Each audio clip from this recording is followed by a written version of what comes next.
Thank you, Mr. President. Let me begin by expressing gratitude to you, Excellency, for your leadership of the Council, and also congratulating the delegation of Ghana for organizing this important open debate on counter-terrorism in Africa.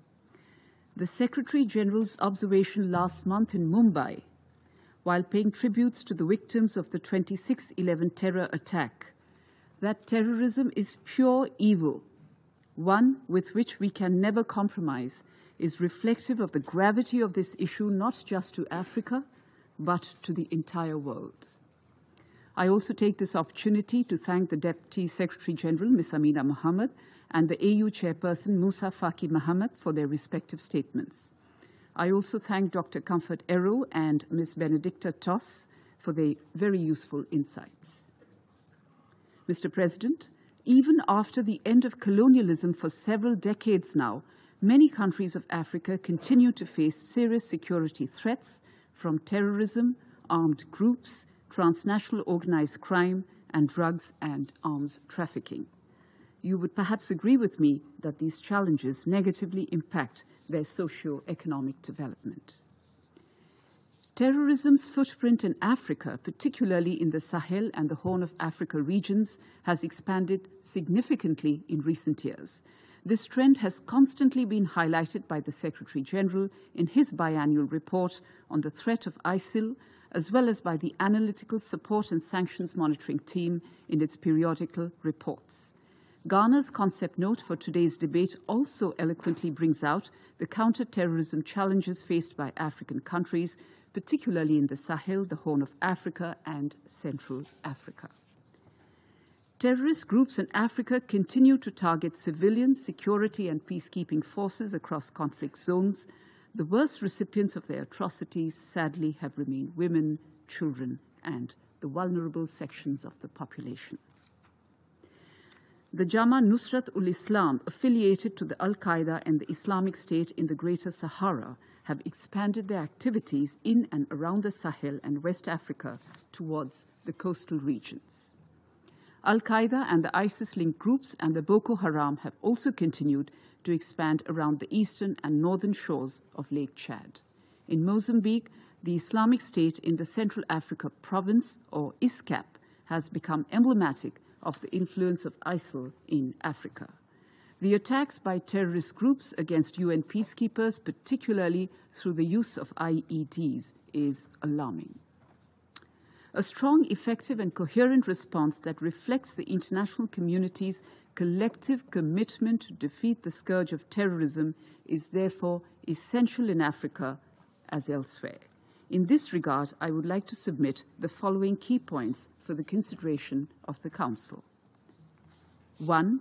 The threat of terrorism in Africa is real, is for all, and not an isolated one. We live in an interconnected and interdependent world where no one is safe unless all are safe. However, the response of the international community to the terrorist threat in Africa remains less than satisfactory. We have to show strong political will to help the African countries in addressing the threat of terrorism. 2. Easy access to new and emerging technologies has been further exploited by terrorist groups in Africa for disseminating their propaganda, transferring funds, and raising finances. Drones have been used to monitor the movement of security forces and peacekeepers, making them vulnerable to terrorist attacks.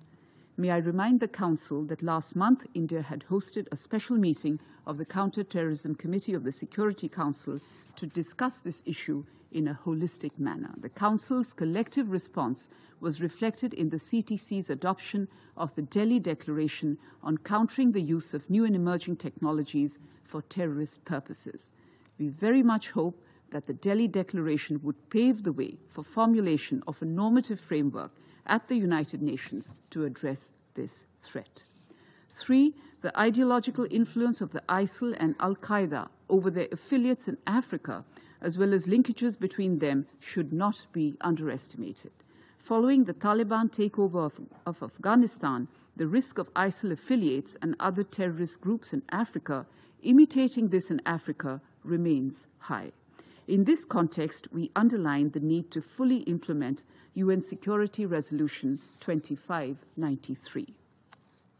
4. It is possible that ISIL and the al-Qaeda affiliates may try to influence national reconciliation efforts in countries which are trying to establish democratic institutions by offering themselves as viable political stakeholders. Besides, such countries may also co-opt ISIL and al-Qaeda elements to achieve political stability and peace. Such efforts, in our view, are not only futile, but also dangerous. Terrorists are not wedded to the democratic polity, nor do they have faith in democratic values. Engaging them in national reconciliation will only provide legitimacy to terrorism. What we need is a zero-tolerance policy to terrorism. 5, we need to abandon double standards when dealing with terrorism. We cannot divide terrorists into good or bad categories based on political convenience. All terrorists should be dealt with the same yardstick, which is to counter them without any exception of any kind. 6, we need to acknowledge the links between terrorism, transnational organized crime, and piracy. Such nexus facilitates trafficking of humans, drugs, and the illicit trade of small arms and light weapons.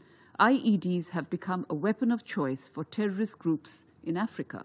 While countries of the region need to show the political will and employ effective arms and ammunition management, efforts of states can be supported through capacity building by UN agencies aimed at breaking this nexus.